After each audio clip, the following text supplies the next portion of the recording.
Welcome back to another episode of the Kings Pulse podcast presented by the Kings Herald. My name is Brendan Nunez. Bryant West back on the show. I like this. Back consistently, 2 episodes in a row. How's it going, Bryant? It must be college basketball draft season. I'm here. Must be. I'm excited. We watched 2 very fun physical prospects this week who will likely be either at the beginning or around Sacramento's draft range, assuming the Kings don't jump into the top 4. So it's pretty fun to dive into some dudes that I hadn't gotten a ton of chance to watch during the college basketball season. So let's get talking about Tari Eason and Jalen Duren. Yeah, as much as I had fun doing Chet Holmgren and Jabari Smith on the last one, there is something about diving into guys that I just don't understand very well initially at the beginning of the process, and it's just so fun, I guess, just different to me to actually get to spend the time of learn someone's game kind of starting from nothing, to be honest. I'm not somebody that watches college basketball just because there's a game on or something. I watch 4 prospects and start at pretty late in the season and then get caught up at a later point. So it was definitely me getting familiar with these guys. And like you said, today's plan, Tari Eason, LSU, and Jalen Duren. And we're going to start with Tari Eason here. He is a very interesting player. For these guys, because like I said, for myself, I didn't have a great understanding of these guys. I would imagine that less listeners understand who these guys are compared to Chet and Jabari, so probably do a little bit more basics of background and give people an idea if they haven't seen him. Tari Eason is 6'8", and he just finished playing his sophomore year at LSU, where he averaged 16.9 points, 6.6 boards, 1 assist, 1.9 steals, and 1.1 block. Monty McNair, the stocks guy, apparently, so take that for what it is. 52% from the field, 35% from 3 on 2.4 attempts per game, and 80% from the free throw line on 5.7 free throw attempts per game. Bryant, where do you want to start with Tari Eason? I think when it comes to Tari, you got to start with the defense. He's like you. I didn't watch a ton of LSU games during the middle of the season, so I'm kind of just catching up now that all the games are done. And man, I was just overwhelmed by how exceptional a defensive prospect he is. He's probably been my favorite dude to watch so far this year on defense, aside from Chet Holmgren. He's also pretty versatile on offense, really flourished at LSU this year. But end to end, he just plays full throttle almost all the time.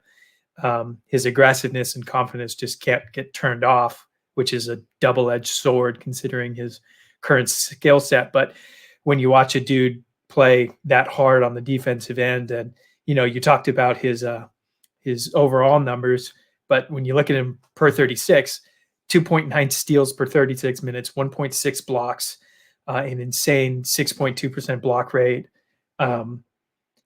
His combination of 4.5 stocks per game is better than any projected first rounder besides Chet, Mark Williams, and Walker Kessler. So this is a dude who just makes stuff happen on defense. And he came off the bench all year, aside from 4 games in the middle of the conference season. He was the SEC's 6th man of the year, but also made the All-SEC first team. He was 5th in total minutes played for LSU, but he led the team in points, field goals, and blocks, and was 2nd in rebounds and steals. So it's a really kind of unique season for him. But when you just watch any tape for 10 minutes, you can see why teams are suddenly considering this dude a late lottery prospect.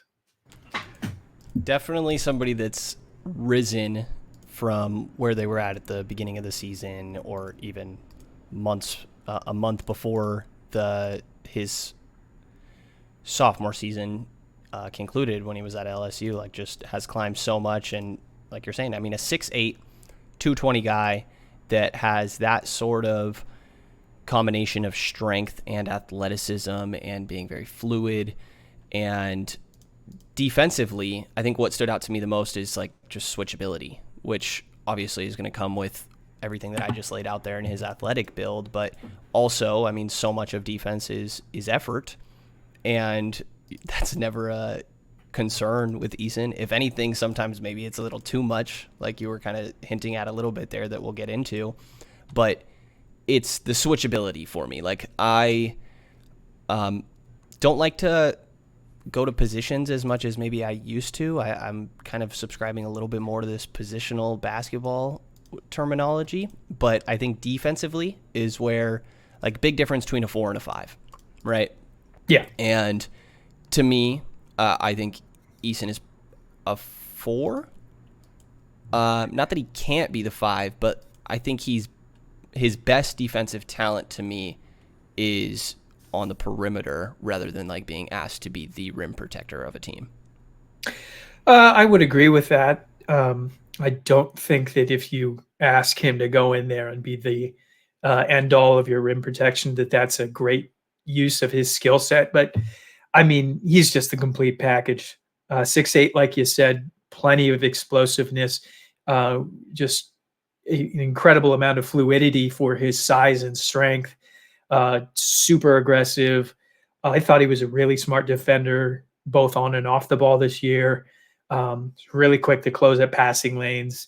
His help defense is incredibly quick. He covers ground so damn fast and takes good looks away. LSU played incredibly aggressive press defense all year, and Tari played perfectly into that, kind of as a free safety of sorts. But I also do trust his on-ball ability, especially like you said on the perimeter. I'm so very comfortable projecting him in space at the next level. He can flip his hips super quickly, kept his balance with a ton of SEC guard opponents. I think he's just going to be a chaos factor on defense while also being a pretty damn good on-ball defender. Yeah, and, I feel like typically it's difficult to be confident that a guy's going to be a good defender when you're not talking these outliers like a Chet Holmgren or Evan Mobley or Onyeka Okongwu fell into that. Like, I know we were both really high on Isaac Okoro, but like for a guy that's probably in, I don't know, second half of the lottery, or we'll see where Eason ends up, because I think there's going to be a decent bit of, probably a pretty big tier of where he could arrange for him. But to have a guy that, like, I agree with you, I feel confident is going to be a very impactful defender, not just a good defender that like holds his own. Like, I think he's a playmaker on the defensive end.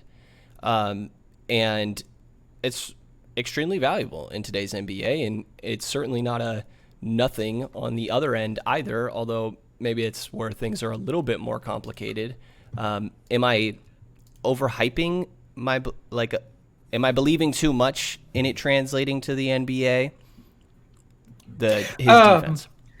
I think that anytime you talk about a prospect at this level, even when you and I are saying, man, he one of the better defensive prospects we've seen in that kind of lottery range this year, it is key to note that every single dude who's not Evan Mobley takes more time to transition on defense than we ever expect. And I'm sure the speed of the game is going to take Tari a while to catch up to. But in terms of just projecting that transition, I mean, I would be very surprised if he is not at least a decent defender by the end of his rookie season. And it may be quicker than that, because he's just a dude who his innate ability to know how to help on defense, how to stay in front of Kentucky guards, Alabama guards, switched at a moment's notice. I just was as impressed by him as I have been from a 6'8" power wing at his skill set. So, yeah, I mean, it was kind of difficult not to be. It's a guy that going into it, I think you definitely got a head start, and we're the one that recommended we do Tari, and you told me I would love watching him, and you were very right. And typically if you're saying that, you and I have similar taste, I think, when Yeah, it comes very, to what very we similar. enjoy in basketball. So I knew it would be a good one, and it did not disappoint on the defensive end, going through Tari Eason. When it comes to his fit with the Kings on the defensive end, it's pretty much everything you could ask for, no? Without being some ridiculous, like, again, Chet Holmgren or Yeah. I'm not trying to hype up Tari as like defensive player of the year type thing or anything like this. Like, he's not coming in and making you a good defense when you're, the Kings sitting at 26th, 27th this year.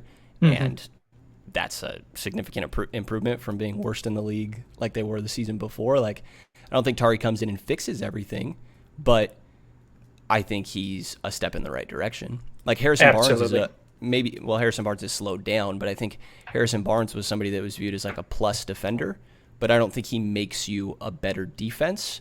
I think he can just be part of a good defense, and I think Tari improves it.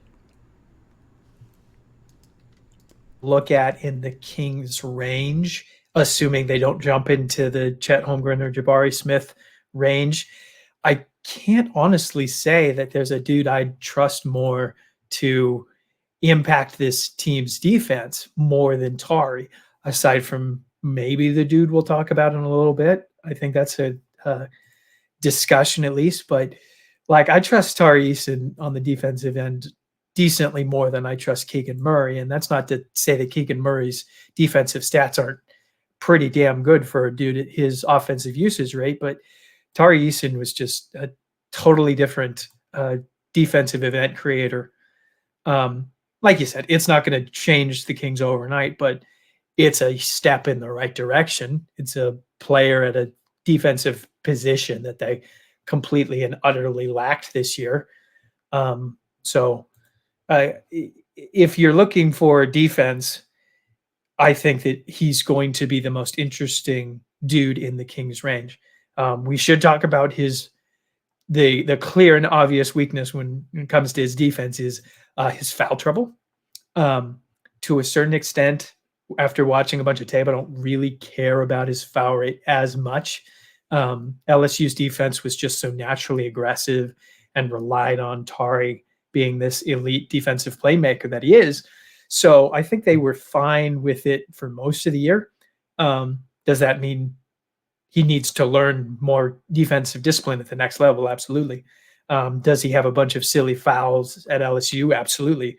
But I know you agree with me here when I say I'd always rather have players have to learn restraint than have to learn to be more aggressive on defense. We use that logic all the time when it comes for passing and advanced playmaking. I just want to see my defenders take chances if they have the skill set and the tools, and I really think Eason does. So very clearly gives a damn while he's out there. Yeah. You never have to question that. And that's something that I think is lacking a lot with the Kings, sadly. And that type of stuff is infectious. I think Rashawn Holmes isn't anywhere near, they're not the same defenders in any sort of way, but I think when you think of, a guy that you see is busting his ass while he's out there, and maybe it's just okay, you could calm down a little bit, and that's why maybe getting in poor positions and in foul trouble, it almost reminds me of that slightly. Again, very different defenders, but in the same crazy amount of effort is probably leading to a couple more whistles than you would like to see. And that's something that genuinely was taking Tari Eason out of games throughout this season. He's fouling out of a handful of games. I don't have the exact amount of time. I do. He fouled out of 6 of the 33 games this year. 3 straight games he fouled out. February 23rd against Kentucky, he played 13 minutes and had 5 fouls. February 26th against Missouri, he played 20 minutes, fouled out. And then March 2nd against Arkansas, he played 18 minutes and fouled out and still had 24 points and 7 rebounds. So only one of those games was a game where foul trouble just absolutely kept him from contributing meaningfully on the floor. So definitely needs some discipline But again, it's really hard to separate what LSU was doing on defense with his defensive intensity and mistakes there. I don't think that we're going to look at him. Boy, this is a deep cut. You're not going to remember this guy. Jason Thompson's foul trouble when he was a King was just so constant and destroyed so many games for him. And I know a whole bunch of Kings fans are just going to remember that and be like, oh, we really don't want to do that again. But I think that, like you said, I don't care so much. I'd rather have that dude be that aggressive and that much of a defensive playmaker and try to fix it with a smart coach who tries to slow him down just a tad. Totally. Last thing before we move on from his defense. Well, I guess rebounding should be acknowledged. Yeah. But he's a good rebounder. He's a forward. Like, he's playing alongside another big man. So his rebounding numbers are not going to be ridiculous when you're looking at what he did at LSU. Again, 24 minutes a game, and he's pulling down 6.6 of them, with just 2.3 of those being offensive, 2.3 of, again, 6.6 on average per game. I don't think that he, like, pops as a rebounder or anything, but in either way, like, you're never like, oh, this guy got beat, and you're noticing it very clearly, or, like, he pops. I guess he does have some boards because he's so athletic and active that do stand out, but I don't know that I think of him as a high-level rebounder, but also not a negative rebounder. Like, I think for his size and archetype, he's a solid rebounder. I'd agree with that. I will say that he's not a dude who's going to get boxed out without a fight, but I also don't think he's going to come in and be second on the Kings next year in rebounds. But again, it's just a step in the right direction there. So yeah. Last question I have here on defense, and I think Tari's a guy we probably end up spending more time on defense than offense. Well, we'll see how it goes, I guess. Yeah. You know, when we talked about Chet, and I think this is the question if you're talking about a forward that you're pairing with Domantas Sabonis, is there an ideal answer to which one of them, and let's say in this one it's Tari Eason and Domantas Sabonis, is the one guarding the pick and roll? Like, because when it's Chet, like we talked about in the last episode, I kind of think, like, if you're not having Chet guard the pick and roll, you're taking away one of his best skills. Tari, I mean, we just didn't see it all that much at LSU, right? They're very switch heavy. There's moments, but, you know, do you think that it's a pretty obvious fit there? Like, to me, I think it's good to have Sabonis involved in the pick and roll rather than having, like, weak side responsibilities and having to get out to the perimeter to close out. And meanwhile, Eason can have Sabonis's back when he's in the pick and roll and be that, like, weak side rim protector who can close out hard and be on the perimeter when he needs to be. No? I agree that it's not as clear-cut a decision as Chet is, just because Chet's ridiculous size just makes it so much more obvious. And while Tari did play some small ball five at LSU this year, that's not such an immediate translation for me. Like, he's probably got a plus 7 foot wingspan, but he is 6'8". I agree with you that the ideal there is more of a balance, but there's no way that teams aren't going to try to hunt Sabonis in the pick and roll more than, Tari once he's got a year or two of experience in the league. So it's not a clear-cut answer, but I will say that I am excited to see Tari play more pick and roll coverage at the next level, because he's just got the quickness and the defensive instincts, I think, to be pretty dang good at it. Definitely. I think there's reasons to buy it. And I guess outside of the Kings, just in general, do you think that, just quick hitter here, do you think that there's teams that will try to play Tari as a 5 in the long term and view him that way?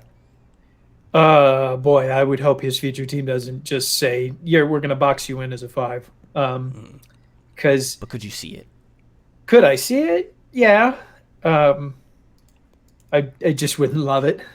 He's not that tall. He would be. It's the Rashawn Holmes case. And to be fair, I think he's probably a little bouncier and explosive than Holmes. But if that's the dude you're asking to be your 5-man, even if he is a very good, versatile defender, you're still limiting yourself against a third of the league in terms of dudes who are just going to overwhelm with size. So, yeah, I'm definitely with you. Okay, going to his offense. I think let's start with the three-point shot. He has a lot of intriguing aspects to his offense all around that we'll get to here, but I think I'm going to start with the three-point shot because we know what he's going to be on defense, or not know what he's going to be, but I think I have a decent idea. I feel confident about him on the defensive end, and offensively there's a lot of flashes, but you don't know what actually is going to click. At least that's kind of where I'm at.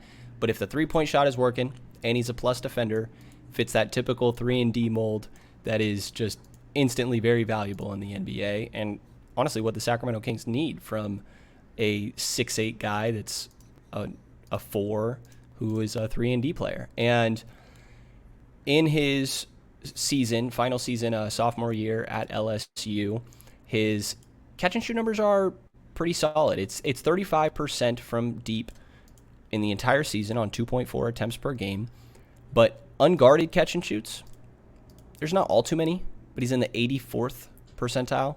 Overall catch and shoots, he's 76th percentile. That's 38th in guarded. I don't know that he has like the quickest release or anything like that, I would say. Very much not. Little funky. I came to realize that like there was a massive rework of his shot at some point in the process of him getting to where he's at now. But, you know, it goes in at very least like a okay rate, right? Like if you just had to simplify it of will he be an okay spot up 3-point shooter, do you have faith in Tari Eason to be that at the NBA? I do have faith that he'll find a way to at least be an average shooter. Do I have faith that he'll be more than that? Not especially, but it's hard to ignore the numbers. Like you mentioned his shooting stroke. It's definitely been reworked. But his new form, even if it's pretty dang consistent, he's got super long arm prospects, and we all know how some dudes, when they just have their arms are so damn long, it's a lot longer release point. And his reworked shot kind of just looks like he's shooting the ball out of one of those old medieval catapults. But he does it off his shoulder. Like you said, it's apparently a reconstructed shooting mechanic since he got to LSU. And the numbers across the board sure indicate it's working. Like he was an 80% free throw shooter this year. So it's not like he's a dude who just shot 40% from 3, but 60% from the line, and we have to go on faith. It's almost 6 free throws a game. Yeah. Now his shooting volume isn't high enough to where I'm comfortable saying that he's got consistency here. 411 scoring plays in the half court last year. Only 92% of them ended up being jump shots. Like you said, catch and shoot numbers are pretty dang good. In some of the highlight reels, he's just doing off the dribble 3-pointers. Like anybody who wants to go believe in Tari Eason, just go watch the at Alabama game I watched this morning, because oh boy, that's a shooting game for Tari if I've ever seen one. But didn't take many mid-range shots. Nearly 80% of his jump shots were from 3, and 50% of them were closer to the paint. So the numbers are there. The volume is somewhat not there, but it's promising at the very least, to the point where if I think he's going to come in and suddenly teams aren't going to zero in on him on offense as like this dude they have to pay attention to. At the very most, I'm going to say his relative ceiling on offense is just going to be a 4th, 5th guy who makes his value on the other end. So as long as he hits average, slightly above average deep shooter for his position, heck, I'm perfectly, wonderfully happy getting that in mid to late lotto. Definitely. I started with his 3-point shot acting like he's just a basic 3-and-D spot-up player on the offensive end and does what we walk through on defense. It's definitely downplaying it, but it's just more of like, at very least, I see that as working, again, because of what he's going to bring on the defensive end of the floor, that if he can hit spot-up threes, that's enough. But there's a lot more flashes than just that sort of game on the offensive end with Tari. You mentioned some of the off-the-dribble shooting, which I'm extremely skeptical of, I got to say. Go watch. If you haven't watched it yet, go watch that Alabama game. I will get to that, actually, before the end of the day here. Part of him being able to create space for himself and shoot off the dribble is creating space by having a decent handle. I don't know that it's a phenomenal handle or anything, but like for a guy that's 6'8", it's really good. And I'm still kind of playing with what does that mean? Because I saw that wording a lot, and I agree. Is he... I don't know. I still think there's an aspect. I'm very skeptical of big man handles translating to the NBA. And I do really like Tari's. I think it's better than like what a typical big man handle is, like maybe the next guy that we're going to talk about. But yeah, I mean, what sort of level of driver and creation when it comes to his handle did you see from Tari? Well, for me, I understand the skepticism when it comes to big man handles, because there's so many bigs who flash at least a decent handle in college, and then they come into the league and point guard and smaller defenders are just like, I'm going to just swipe that out of your hand. For me, it's more the fact that he is a very promising scorer across the board, more just hints at versatility for a dude, like I said, I think is going to be a fourth or fifth option on offense. And at that point, it's more about the versatility than the expectation of consistency from it. Because like you said, I think he's got a pretty strong handle for his size, and his full tool set athletically just let him either blow by dudes or just power through them to get to the line. 5.7 attempts per game. When he gets going downhill, he's pretty tough to stop, and he does have some pretty major highlights creating on the perimeter against bigger defenders. So the versatility on offense isn't just as a spot-up shooter and an energy scorer.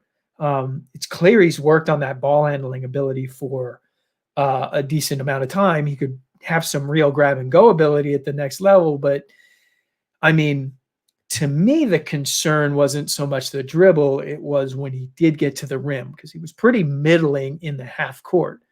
55% scoring on non-post-up attempts around the basket, 56th percentile.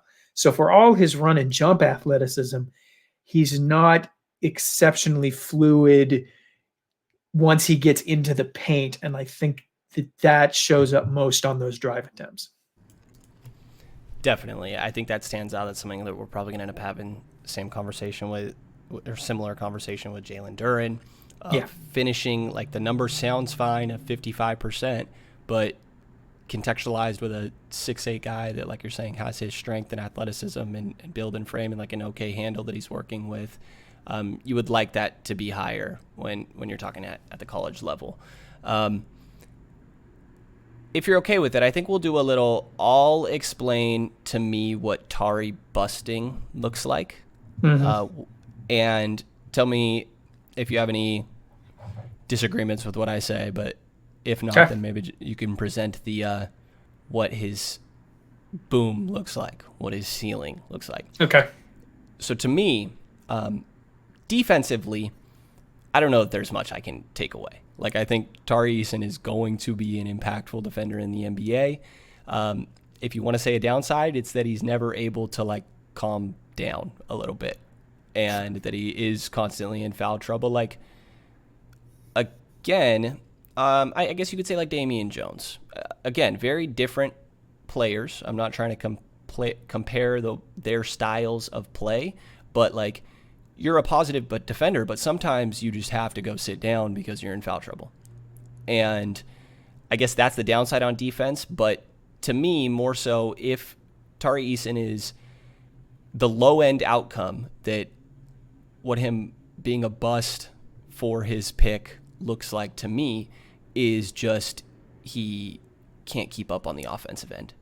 And it doesn't matter that he's doing what he's doing on defense because the shot doesn't end up falling at the NBA level. Like, the growth is really impressive, and you see it across the board, right? Because freshman year at Cincinnati, again, 24% from three on 1.3 attempts per game, 57% from the free throw line on 2 attempts per game. It's only 7 of 29 throughout the whole year, so take that for what it is. And then that to jump from 57% of the line to 80% from the line on more than double the amount of attempts, more than, I want to say like quadruple the amount of attempts there. I see the reason to believe, but I think that to me, what Tari Eason being a bust looks like is that he just is ignored on the offensive end. And I don't know that I would bet against that happening. I actually kind of view Tari weirdly as this guy that's like a high floor, high ceiling. Like, I know we said that same wording for Jabari, but it's not to the same extent, obviously. Yeah. So I think that's like kind of absolute worst case scenario for Tari. I would be shocked if that happened, to be honest. I think when it comes to, even if, say, the shot isn't falling, but he's an okay driver, we didn't mention his passing, actually. You know, the passing numbers don't look great. 1 assist per game and 2.2 turnovers. I thought that there were moments that I was like, yeah, that was something. You know, Yeah. I don't know that he's initiating an offense or anything, but I thought he was a good decision maker, and sometimes had an aspect of like trying things. But I'm like, oh, I like that you saw that. You know. Yeah. Yeah. I think that where am kind I of at there? I kind of think that speaks to where his aggressiveness really comes out, because he's not a dude who's just aggressive in the framework of his current skills. He's a dude whose aggressiveness shows up in those secondary skills that he's clearly trying to develop. Like, he whips a smart pass every now and then. It's just not consistent, and not as often as not, it led to turnovers. He does have a borderline case of tunnel vision. To me, that's the biggest area of offensive growth. He can get stuck on autopilot as a dribbler and miss doubles coming at him, but as often as not, he could figure out where the ball needed to go. So it's definitely something he needs to work at. It's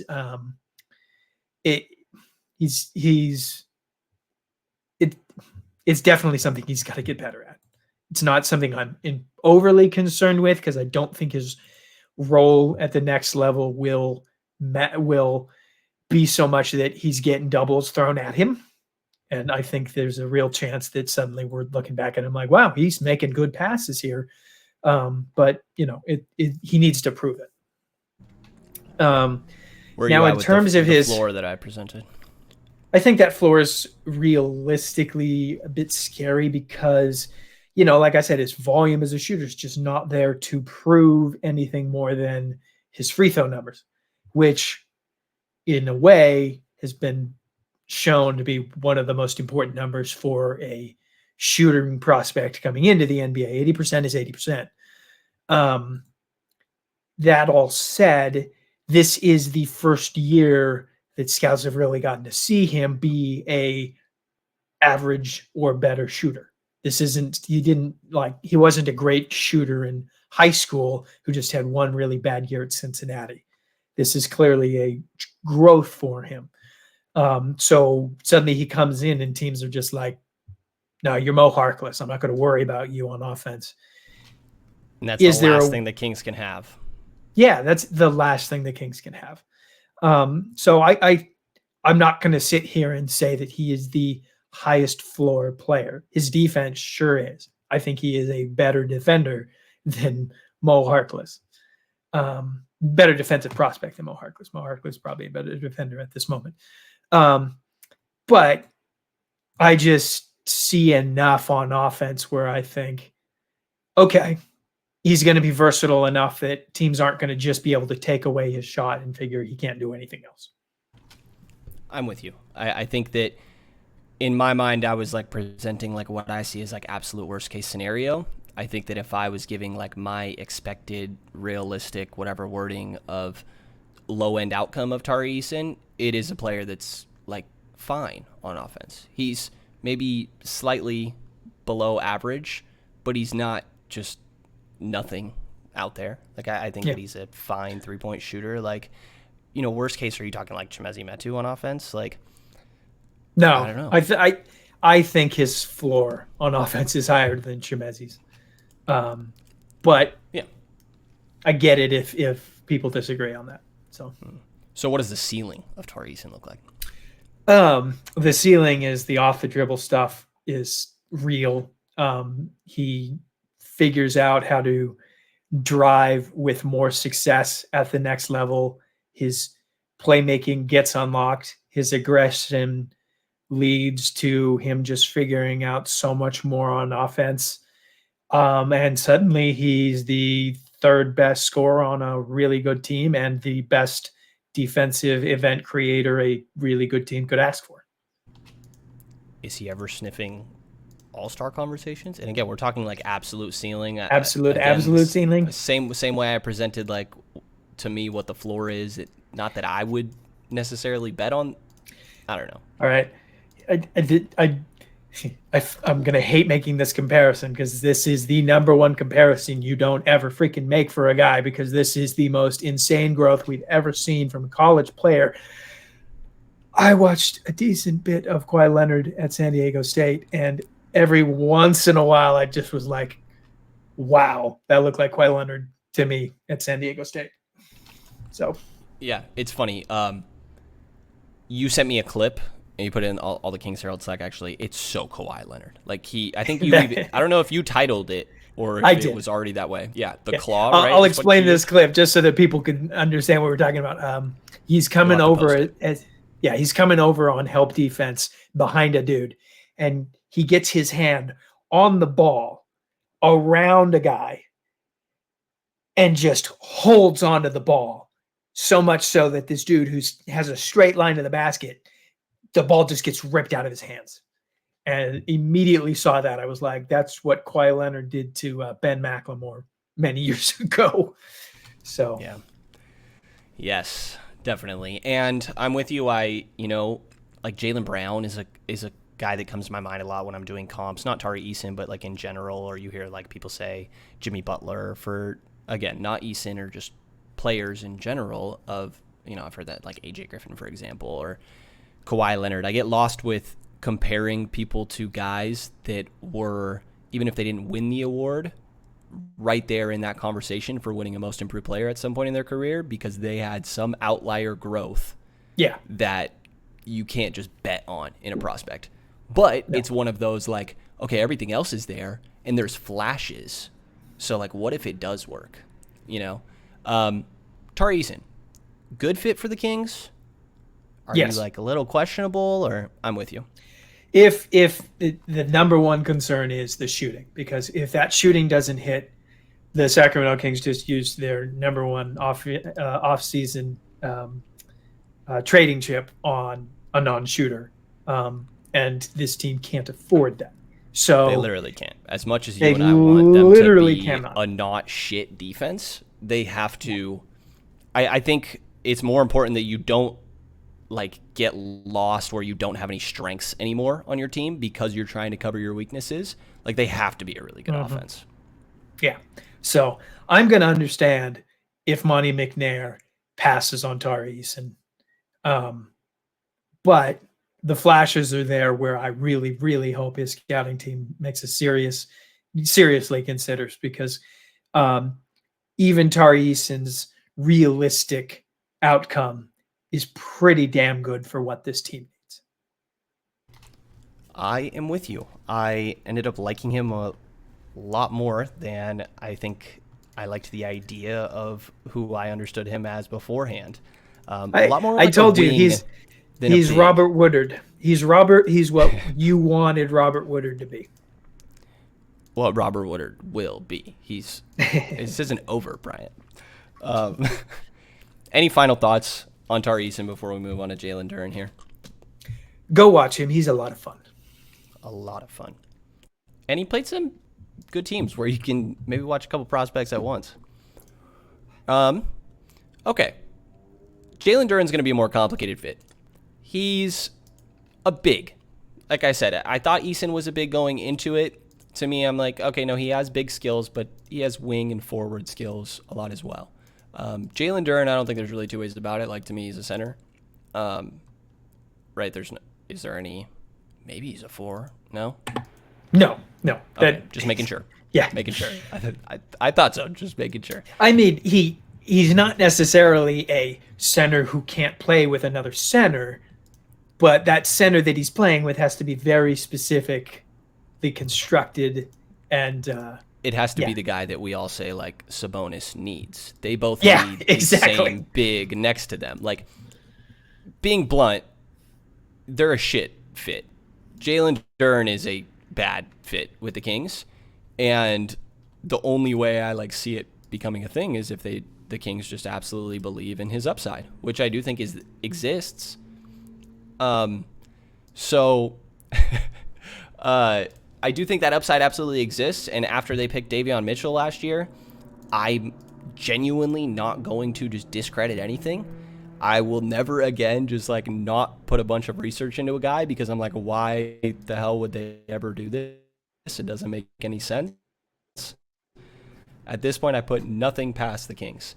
And to me, Jalen Duren is a guy that doesn't make much sense, but you don't know because the upside is there. And I asked Monty McNair at the exit interviews to define best player available, because this is something we had been talking about in the Slack the same day. And to me, like Davion Mitchell, you're probably considering immediate impact. We did get a Woj tweet in the middle of this, and I feel like I have to read this and react to it. Bryant just sent it to me. Anybody watching on YouTube, Bryant had an amazing reaction on his face. I was like, holy shit, what happened? It wasn't the Woj one that got that reaction. Oh, God. Okay, I'm going to read the Woj one first. ESPN sources, the Sacramento Kings have secured permission to interview several assistants for their head coach job, including Golden State's Mike Brown, Brooklyn consultant Steve Clifford, Milwaukee's Darvin Ham and Charles Lee, and Boston's Will Hardy. I think that's the first time I've heard Will Hardy's name. It is. There. And then Shams Charania. Oh, shit. Oh, no. The Sacramento Kings will interview Mike D'Antoni. That's fine. And Mark Jackson for their head coaching job, among over a handful of total candidates, sources tell me, and Sam Amick. Shout out to Sam. The Kings have done background on vast majority of available coaches and narrowed to a small group. I don't know that at D'Antoni, I certainly didn't expect. I thought that it would just be talked about by us in conversation of hypothetical. I don't know that I expected to see Shams or Woj dropping D'Antoni's name attached to the Kings. Yeah. But we won't get too into it. I just wanted to read and react. I couldn't not and pretend like it wasn't there. A Woj tweet about the Kings. I have to. Why isn't Kenny Atkinson's name in that Woj tweet? I don't know. It's weird. That's a really good list aside from Mark Jackson, but why isn't Kenny Atkinson there? Dude, I would be so shocked. I wouldn't understand. If anybody wants to, real quick, I guess, tiny little tangent. If you want to understand why Mark Jackson is just not the right coaching hire, despite him being successful during the time he was within Golden State, when, by the way, he had two of the best shooters of all time. We just didn't quite realize it yet. And he did, to be fair. Mark Jackson told everybody, I have the best shooting backcourt of all time, and nobody believed him. I think Mark Jackson is good at motivating people. I think he'll go to extremes to motivate people to the point where he's making shit up. If you look up Mark Jackson stories, there are so many out there. I've asked around a little bit to try to confirm shit, and I don't have confirmations on any specific stories, but definitely I hear a lot of stories too. And I'll just say, Vivek was part of Golden State staff. There's stories directly between Harrison Barnes and Mark Jackson, which who knows the validity of that, but there were many people that, if this stuff is true about Mark Jackson, that he's doing all this extra over the top stuff behind the scenes, so many members of the Sacramento Kings we're directly witnessing that. I would be shocked if Mark Jackson was hired. It kind of feels like Mark Jackson's name is thrown in absolutely everything. And like Woj and his agent are just on good terms.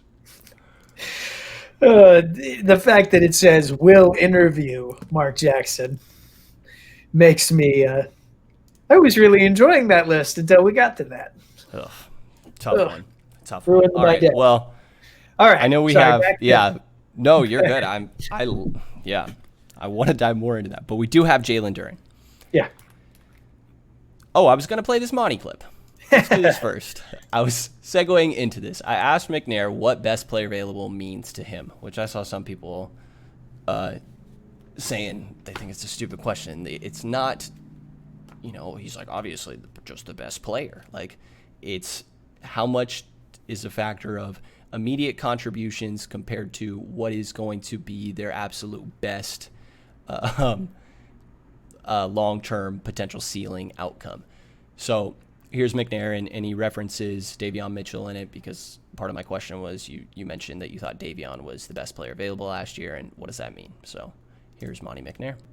Yeah, I think for us, the draft is one of the few times that you can add, usually a younger player, right? Often guys, when they reach free agency, they're multiple years into their career.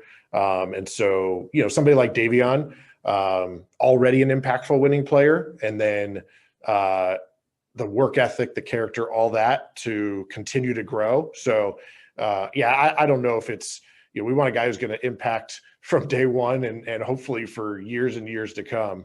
So, it's hard to give maybe a very specific answer there, but we want the player that's going to come in and, and help us, not just for 1 year or not just 5 years from now. So best player for us is the guy that's going to do that regardless of position and different things like that. What stands out there, Bryant? Because to me, it's we can't take a project. Oh shit, I shouldn't have said that. Anybody like long term. It's not just year one that matters. Yeah. I mean, the backtrack there does stand out to me. When you first got that quote and you said that over to me, I was immediately like, well, they're not taking AJ Griffin. I do think that it also kind of speaks to Jalen Duren is a project player, so it's hard for me to see them thinking, oh, this dude will contribute from day one. But I want to go have a different conversation about best player available versus fit, because I think so often that conversation immediately gets backtracked to, well, there's never a point where you should take worry about fit when it comes to drafting. You should always think about best player available. And, you and I subscribe to tier drafting. I will never, ever argue for somebody to be drafted over a higher tier player, regardless of fit. That's how bad picks are made. But I don't like hearing Monty's just going to pick best player available as the end-all discussion point for how this team should move forward. Because if the only thing that Monty McNair is going to do is literally list out an entire big board and not worry about tiers for fit conversations, he can't have another Davion Mitchell this year. He can't have another dude who, even if he's ready to contribute immediately, doesn't have a natural playing fit on this team, doesn't have an immediate way to impact this team and earn minutes. And while it's easier to see now why Davion was the pick last year, because Tyrese Halliburton got traded halfway through the season and now there's an opening at the guard position, you're going to tell me that the Sacramento Kings are going to draft a mid to low post center and trade Sabonis? Is that the conversation we're having? So, Bryant, I'm with you, but you can take those exact words last offseason and be like, so you're going to tell me they're going to draft a guard and trade Tyrese? are we really having that conversation? Because we shouldn't, but we kind of have to. If he trades Sabonis this year, it will definitely be even more surprising than him trading Halliburton last year. It would. Yeah. Absolutely. I'm with you. I'm kind of just tongue in cheek, Okay, I get your point. It's a funny point. And there is an aspect of just if you believe that is the best player available, which again, part of why I asked this question, because I don't know what best player available means. Everybody has none of us ever different definition. It's sometimes it's a little bit of a cop-out answer to just be like, he was the best player left on our board. Why? Oh, look, your buddy James Ham just confirmed Kings will begin virtual interviews with coaching candidates next week. Confirmed the initial list includes Mark Jackson, Steve Clifford, Mike D'Antoni, Mike Brown, Charles Lee, Darvin Ham, and Will Hardy. In-person meetings expected after the first round of Zoom interviews. Calling James right after this. Absolutely. Could have left it out. Jeez. I love that this dropped in the middle of it. Yeah. You don't get Woj and Shams tweets all too often. When you get a notification on your phone, it says Sacramento somewhere, I start to freak out a little bit. Last time, my best friend got traded, so I don't know what the hell's going on here. I can begin the, if you don't mind, I'll begin the Jalen Duren conversation about this, because while it's easy for me to sit here and be like, I don't see the immediate role for him next year, I don't want to pretend that there's not some fit here or that there's not upside here to where I wouldn't see the argument for him as a best player available, because he's listed in the top 8 of any experts big board for a reason. This dude is 6'11", 7'5" wingspan, 250 pounds. 7'5". 7'5" wingspan, 250 pounds, 18 years old on draft day. Fully elite, no hesitation in saying that. NBA athleticism across the board. Explosiveness, power, strength, foot speed, you name it, he's got it. Plays with a rare level of tenacity and power, even among the recent crop of power bigs. And he is just as dynamic a rim protector as you could possibly ask for. He has absolutely no regard for his or any human's life when it comes to protecting the rim or even the laws of physics. 2.1 blocks per game, 3.2 stocks per 36, 9.9% block rate, which off the top of my head, I can't think of another dude who got that high aside from maybe Chet. So his intersection of athleticism and length just makes him able to swat shots that a very small selection of NBA bigs could get to. So you're telling me one of the Kings' biggest needs is for a rim protector? Hey, that fits on paper. Little else does. Little else does, but hey, if you're going to tell me this 18-year-old built like Adonis is a great rim protector and maybe the best player available at pick 7, if the Kings take him, I'll understand it and I'll be excited for it. I just won't understand the full complexity of the fit, given that this is a team that has a very clear expectation next year and just used their best trade asset, their only pick, on a dude who has otherwise complicated fit with Sabonis. So, what's going to be funny is that we're going to totally end up in a position where the Sacramento Kings are sitting there at, let's say, pick 9, because apparently I'm just laying out a doomsday scenario. And we're looking at who's left on the board, and it's just going to be like, oh my God, Jalen Duren's the only guy left in this tier. If we fall to pick 9, maybe. Pick 7's going to be, if they're in 6 or 8, I mean, it's a Keegan Murray, Benedict Mathurin, Tari Eason is going to be in that tier for me. It's easy for me if I prepare myself for the worst case, and then I can only be impressed and happy from that point. The worst case scenario is Ty Washington. Just forget it. There it is. Already. Yeah. Next episode, Ty Washington. Okay, to get a little bit further into Duren, because I do think, yeah, I mean, like you said, one of, if not the youngest guy that's going to go at very least in the first round. And there is a rim running, athletic as heck rim protector who is also, I think, a really good, I don't know that I'm going to elite. I think it's potential to be elite, but a really, really good pick and roll man. And didn't do too much of it at Memphis. That was and the passing is interesting to me. Like I'm very intrigued by the short roll passing. That's also admittedly like just nothing gets me going more than short roll passes. I don't know what it is in basketball. It's just, I love it. Big Sabonis guy. So I see the potential, but at the same time, like the floor, well, that's a player that I think is very valuable to winning basketball financially and just what the league values right now. It's not the most valuable when you're talking that floor. But again, this is an 18-year-old where you see how it becomes more than that, right? Yeah.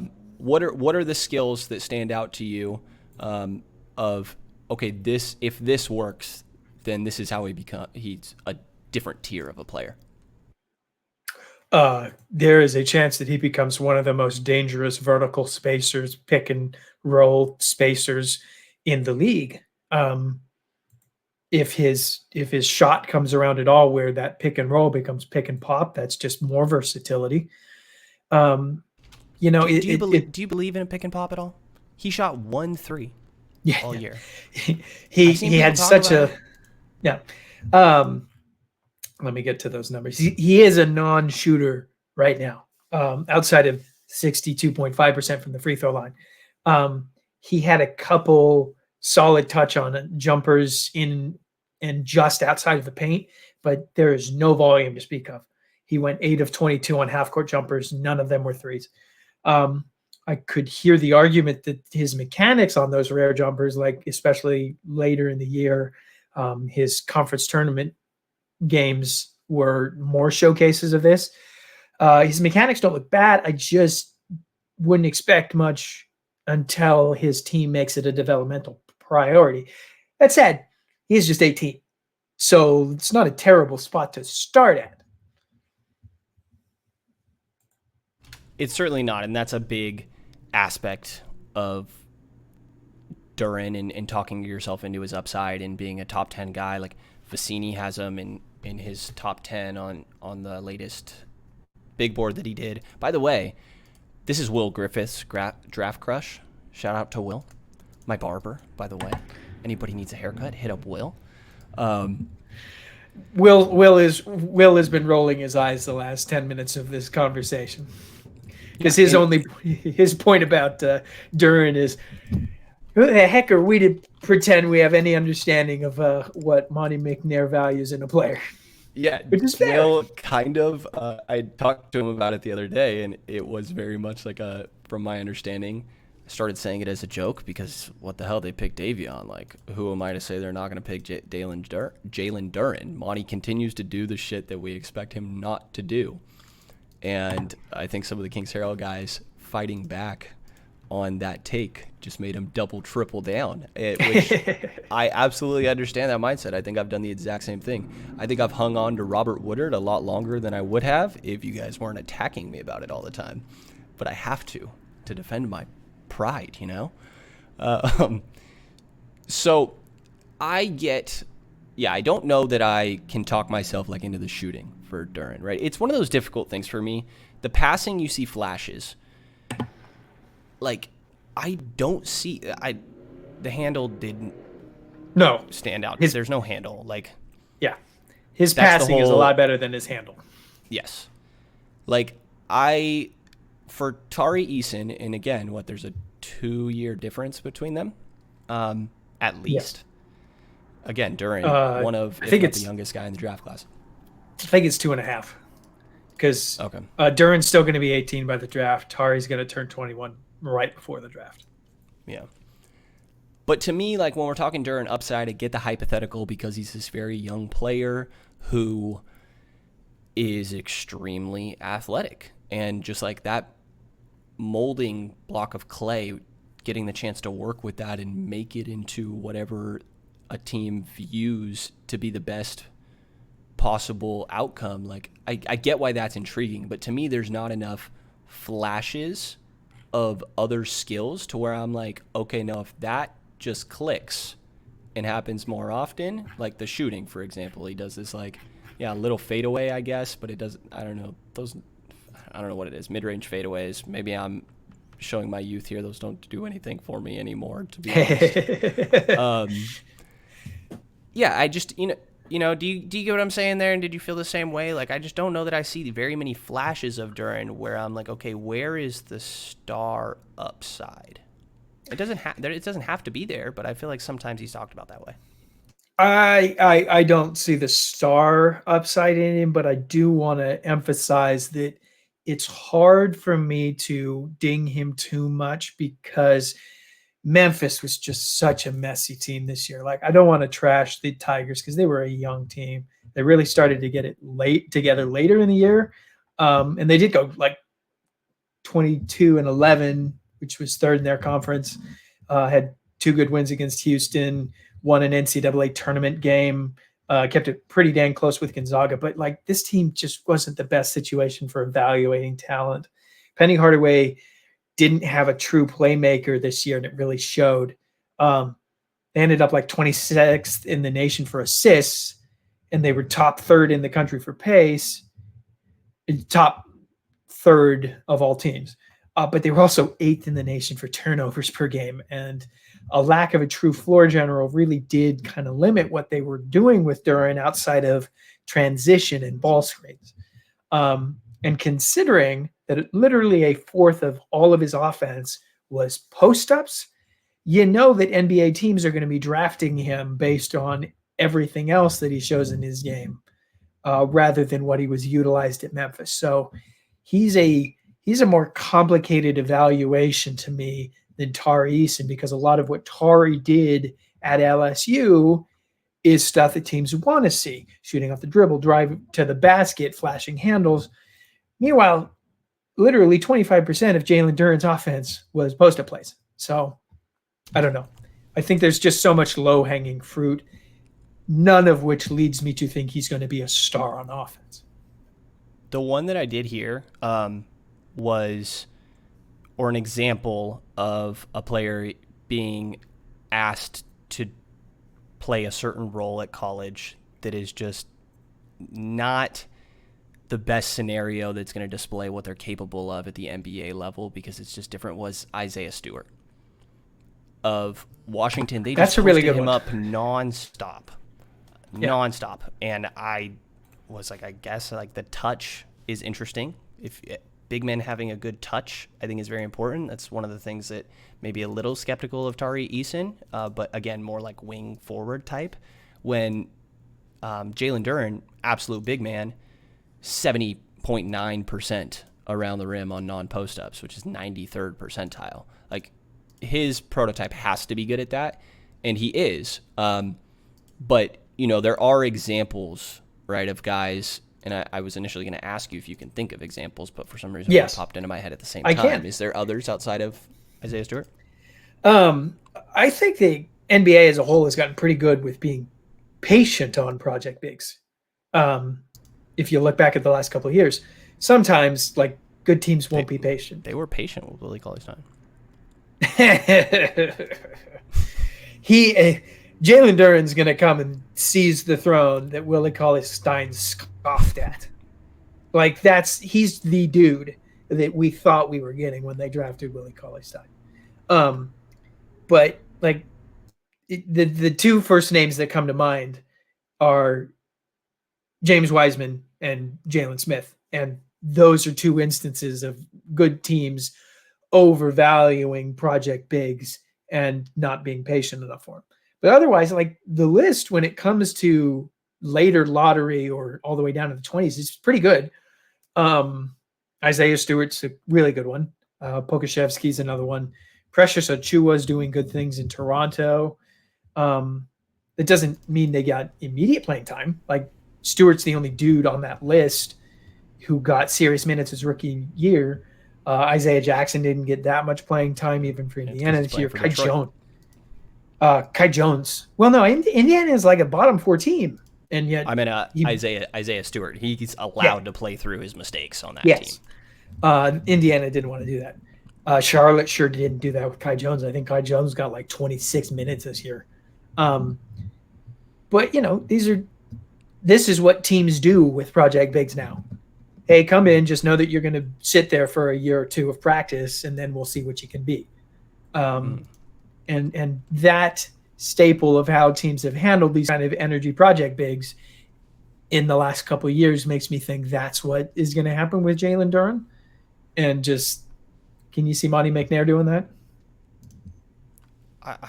I don't know that I can see Monty McNair doing anything. I think that it's just whatever the hell happens at this point.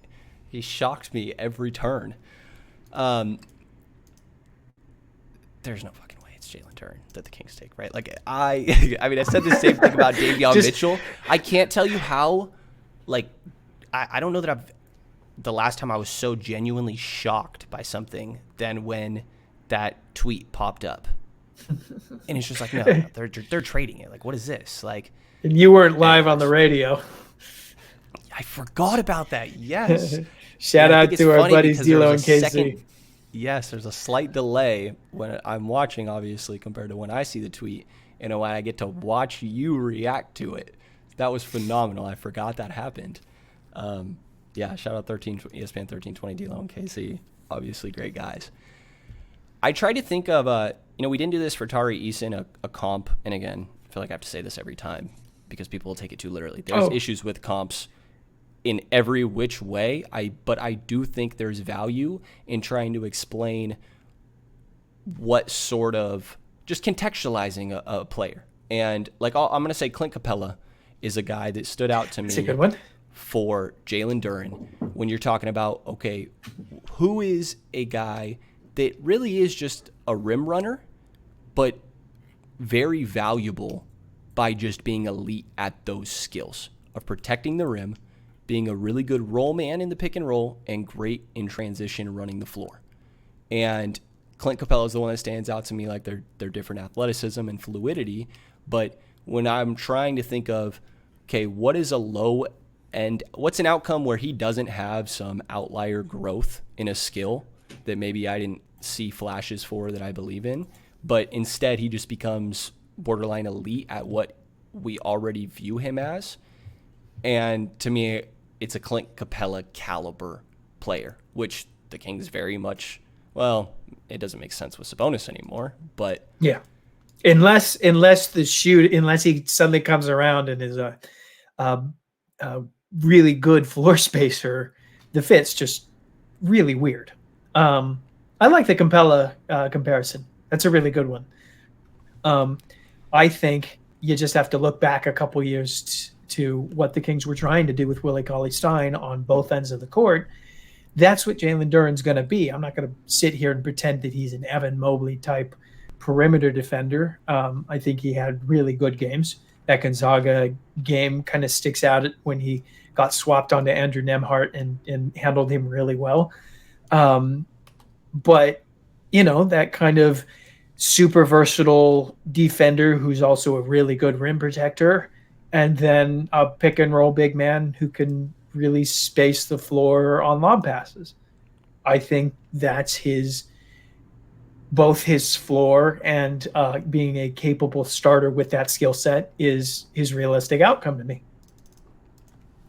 Yeah, which I think, the Capella thing was, I think, somewhat eye-opening for me because, again, I was like, I really value these skills, but it just doesn't seem like there's very many players in the league that are valued by just doing those things. And I'm like, okay, Capella is that guy. And yeah, I'm not somebody that's like, Capella's overpaid or anything like that. I think when he was in Houston, there were questions, but they just didn't use their bigs enough and things like that. Super important aspect of a Atlanta team that is built similarly in the way that they're built to be a damn good offense and just a good enough defense, just not shit. And Clint Capella is the reason that they weren't absolute trash on defense. I know they still were pretty rough. And I will say, obviously, Onyeka Okongwu became an aspect of that as well. I felt like I was like getting told Onyeka Okongwu through your eyes right there when I didn't mention him. Bigger Onyeka. Yeah. With Jalen way less shooting upside. For sure. I mean, I'm taking Onyeka for sure. Yeah. But yeah, Jalen Duren doesn't make much sense, but I think it's important to understand the entire layout of a draft no matter, because if you are sitting at a pick and based on the big board that you made, and I think it's important to make a Kings-centric one, but then also just a general big board based on how you view the talent level of each one of these guys, because, again, the reaching through tiers is where I maybe have an issue, right? If you're sitting there and Jalen Duren is just to you, and probably ideally intel around with some of the other teams that Jalen Duren is also highly valued, and you understand the way you're able to like make that argument, it's good to have that understanding to then go out and know how to capitalize on trade situations. So I do think it's important to know all this stuff, even though he's one of the guys that just straight up doesn't make any sense next to Domantas Sabonis. You know, even Davion Mitchell, like I talked myself into it by the end of the day, probably. I don't know, maybe not the end of the day. It's probably a little too much. But you can talk yourself into it. Like, I don't even know how you would talk yourself into Duren. So I had that little, I guess, dropped an okay comp for Duren, a couple. Did you have anything for Tari Eason? Like, I genuinely didn't know. I think I could have put more time into it and maybe come up with something, but there's nothing that stood out. No, nobody that really stood out that was like anywhere realistic. He's really kind of a unique player in terms of his havoc defense from a 4. Is he like a discount Isaac Okoro? A discount Isaac Okoro. I think he's a slightly bigger Isaac Okoro with more shooting promise. For sure. It's offensively like, you know, Okoro, better passer and an elite finisher.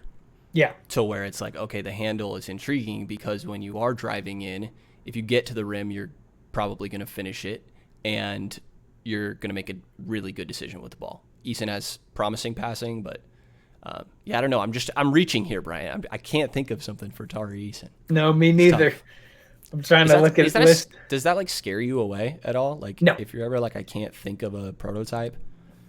No. I don't give a shit when it's top guys, like a Chet Holmgren. I don't care that I can't think of a comp for this guy that is just an absolute controlling the game on both ends of the floor. But like middle of the lottery, do you start to be like, I don't know, there's nobody like this that's worked before?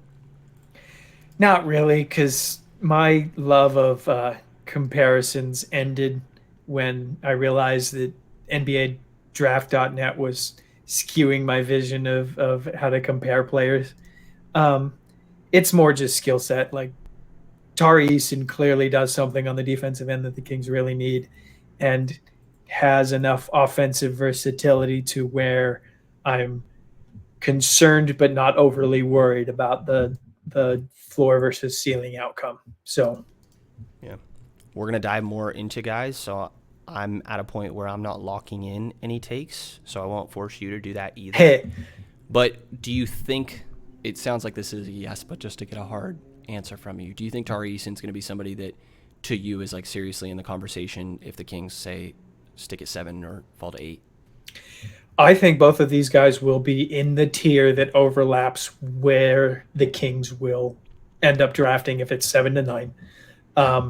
And I understand the case for either of them, but in terms of, since I'm going to have them on the same tier, like I see their defensive upside being very similar.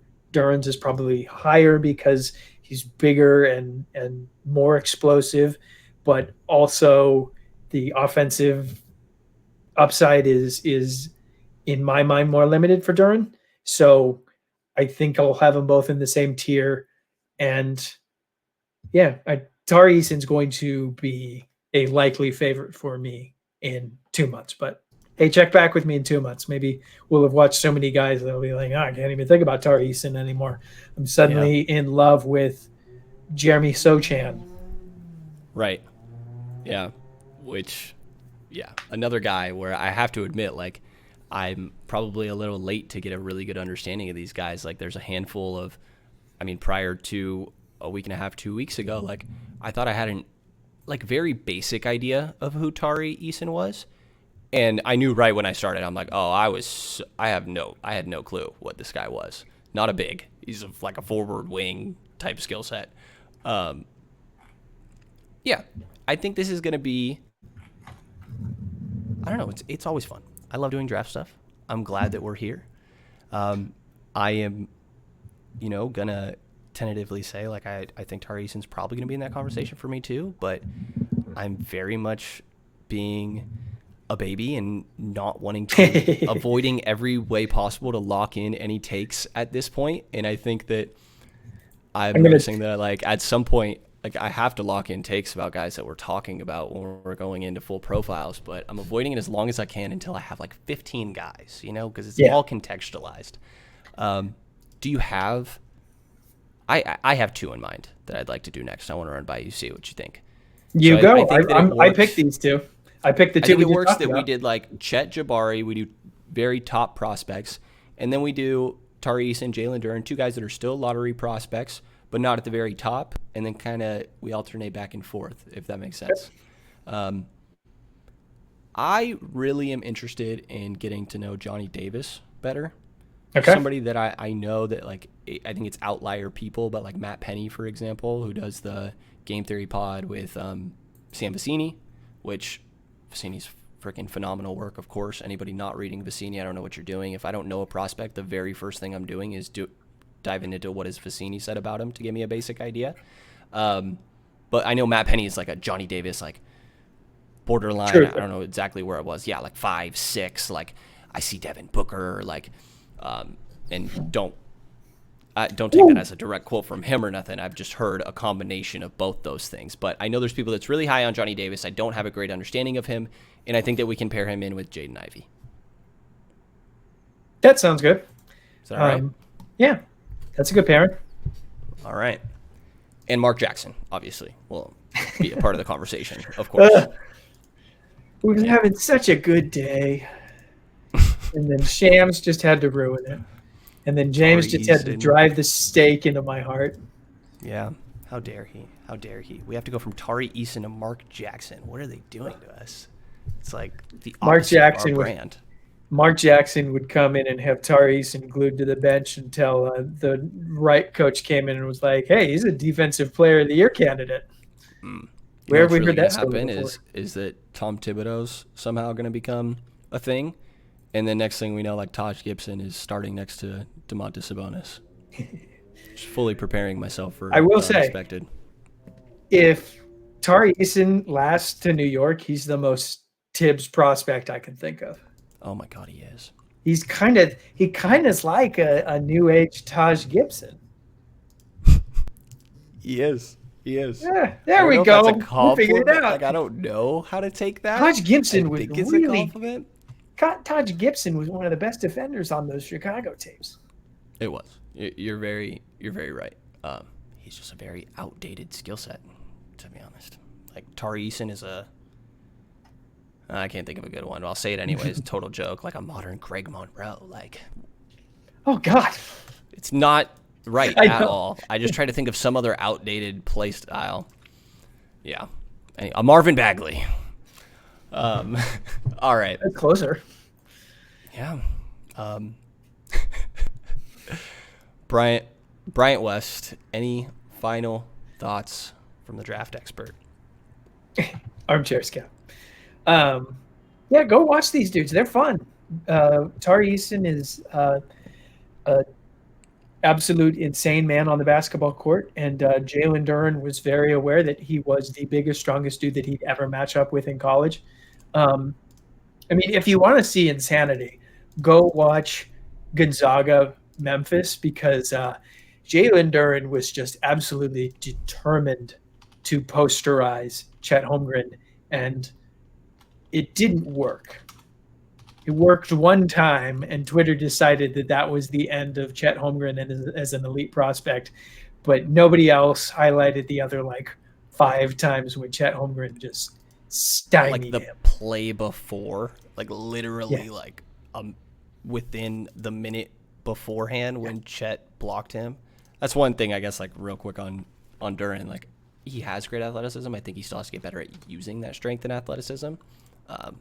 Not necessarily bad at it, avoiding it or anything, but it's like, holy crap, you're a ridiculous athlete. You could use that a little bit more. Bryant, that's all I got, man. I appreciate you coming on. Do you have a rough idea when we're getting a legendary draft profile of Kings Herald from you? Not until after the lottery, for sure. Gotcha. But it's in progress, and in every one of these podcasts helps me frame it more and more. So, Jalen Duren, first profile on the way, clearly. All right. I'm going to make you do the Shaden Sharp profile. I know you said that shit. That sounds horrible, dude. Like, I think I'm going to like end up talking myself into Sharp or something, but like, it's just I'm sure you high school will. tape. I'm sure you will. We're going to get, you already know who I'm talking about, but I don't want to throw out names and promise something that doesn't actually end up happening, but definitely have someone in mind that's just going to come on and be the guest that can just talk about Sharp and save me a little bit of research, which would be much appreciated. All right.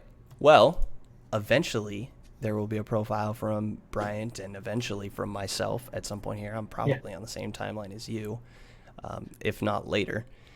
And currently there's season profiles up on the Kings Herald, going through that whole cycle, and going to be updating anything that goes on with his coaching search. And when Mark Greg Jackson already is has hired, a piece out in the span of us doing one podcast. Akis posted a whole report on it. So they were.